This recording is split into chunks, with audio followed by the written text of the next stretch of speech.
All right, 12:45 is the time. A couple more segments with Jim Mora right here on 950 KJR.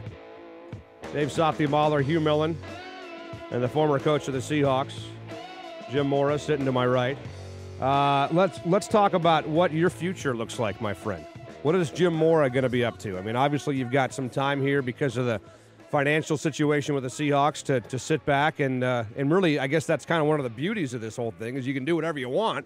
You want to coach in college, you want to coach your kids at Bellevue, you want to coach in the NFL, you can do anything Jim Mora wants to do. When you close your eyes and envision, this is the second time in like a week I've asked you to close your eyes, by the way.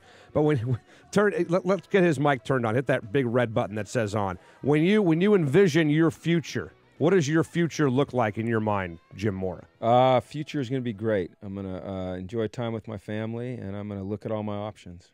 And, I didn't want to be thinking in those terms, but that's sometimes the way life goes, so that's what I'm going to do. You had taken this circuitous route to get back to Seattle, and that you've expressed that that's important to you. What is that something you still feel hold dear to you? That I love this community. Yeah, I absolutely love this community, and feel pretty ingrained in it. And it's home for us, and it's home for my kids, and it's home for our foundation now. Although we still do work in Atlanta, and I would like to continue to do that. I would like to continue to be able to help those that are less fortunate, specifically children in need. My wife Shannon has done a tremendous job. We've raised well over $1 million and given over $1 million away to youth that are in need. And by the way, you got a text about that foundation too. That's not going away. That's going to continue. No, that's not going away. We're going to continue. It'll be a little more difficult probably because you don't have the high-profile job. But no, we're not going to. Just like in Atlanta, when I left Atlanta, we didn't close shop there. My wife.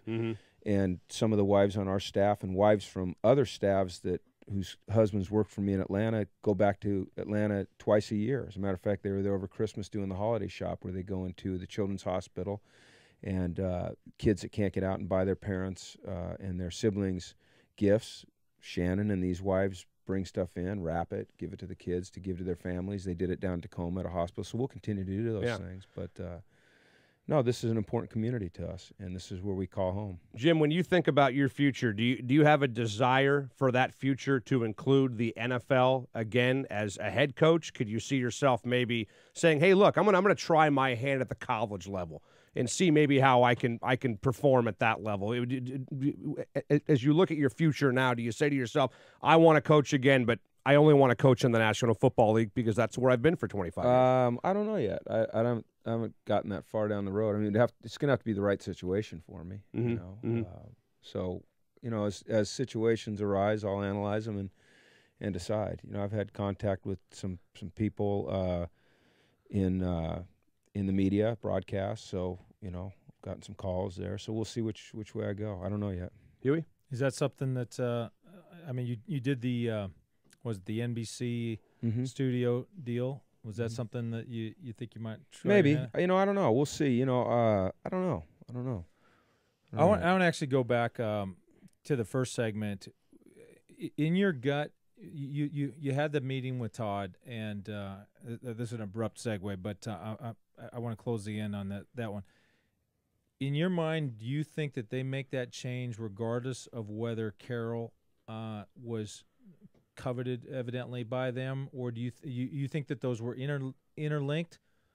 That it was okay, Pete Carroll, we're going to bring in Pete Carroll, or do you think there was going to be a change regardless? I don't know that. I think what you need to do is get Paul Allen or Bert Cold or Lance Lopes or Todd Lewicki, those guys that were involved in the decision on the air. But nothing was expressed, or no gut that you have either way. No, I don't know that. Does that make it, as you look back at your situation, some guys would say, hey, I don't care what they do. I'm gone. Whatever they do is up to them. But, for me, there's kind of a sense of, hey, if it were like a Bill Cowher, a Super Bowl winning coach, or a Tony Dungy or a Billick or Gruden, whoever, maybe it'd be a little bit easier to kind of justify or accept if you're in your position. Does it make it weirder or tougher to accept knowing the road that they're going down with a guy that's been here twice in the NFL, fired twice, and is coming straight from college football? Does that make it tougher for you, or is that even relevant in your mind? Well, I think, no, it's not. I don't know if it's relevant or not. I think what makes it tougher for me is to feel like I didn't get the opportunity to complete the task that I was hired to complete, knowing full well that I would complete it. I've never failed in my life, and I would have failed here. And so that's what makes it difficult, and especially here in my hometown where I have so many ties. And like I said, it was so important to me to represent this community with class and integrity, build a winning football team. And, you know, I do think I represented this community with class and integrity. Unfortunately, I'm not going to get a chance to build a winning football team. I kind of feel like I had this wonderful note from a lady up the street today, and she likened it to opening the door and looking in on the pie before the pie's baked. You know, I'm not a baker, so I don't know, but I kind of said, I kind of understand that. You know, someone opened the door and pulled out the pie before the pie was finished. So. Well, and you know, it seems like there's a new era. I don't know, but here you had a 4-year contract, right? And you know, it just seems that here is a 4-12 football team. You know, you had as devastating at the beginning of the season rash injuries as anybody was having. You know, that certainly is a tone setter. There's a lot of people that are shocked. Like, is this where we're at in the state of the National Football League and in pro sports? Where well, not everywhere, but obviously we are here. But here, yeah, but you know, it doesn't happen. It didn't happen in Tampa. No. It didn't happen in Cleveland. It didn't happen in St. Louis. You know, there was 10 new head coaches in the league this year, and you know the statistics. How many teams? There's only only a handful increased their win record. Yeah, two of them did yeah. Better So, but you know, I guess Hugh, for me, it's this: is I just feel this, and this is, you know, this is your thing will light up, and you'll get all these emails. Who does he think he is? Oprah.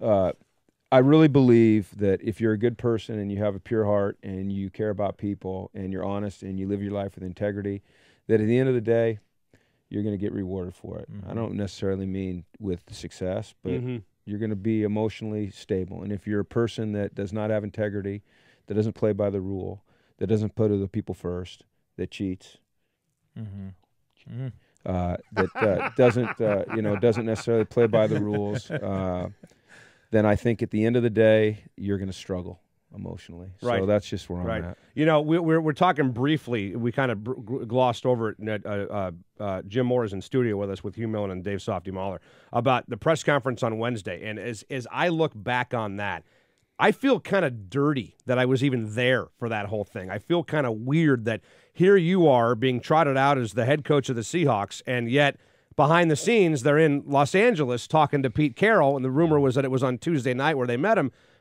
What does that mean to you as a professional? And you're talking about integrity in class and all that stuff, and I don't want to get you to be put in a position to rip the Hawks, but it just doesn't sit right with me as a member of the media that we were all asked to go down there when they were already moving in a different direction. Well, from the response I've gotten from people all over the country, it didn't sit well with them either. Yeah. Like I said, I'll go back to what I just said. I think if you conduct your life in an honest way and you have morals and integrity, you're going to be fine. And if you are sneaky and suspicious and self-serving, then it'll get you eventually. Right. It might not be immediately, but at the end, we all pay. There's going to be some people who kind of raise those kind of questions. You know, you see, open up any national blog.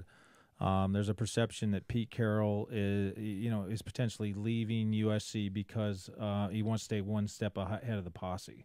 And you know, there's kind of an irony perhaps in that a few years ago that it seemed like there was a primacy to character in the organization, and now in some people's eyes perhaps the organization on some level is opening themselves up to the criticism that you know, you're providing a safe harbor for a guy that's on the run. Whether or not that's the case, I'm not alleging that is the case. I'm saying that will be the perception. Clearly, it is the perception of some. Yeah, I guess for me, I'm going to go in a totally different direction. I'm just going to say this: is that as a guy who graduated from the University of Washington, still has a lot of respect for that institution and wants to see Steve Sarkisian succeed and see that football program succeed. This is maybe a positive thing for Washington. For Washington. Right. Yeah, no question. Absolutely. Hey, let's do this. We'll take a break, come back, and wrap it up with Jim Mora next on 950 KJ.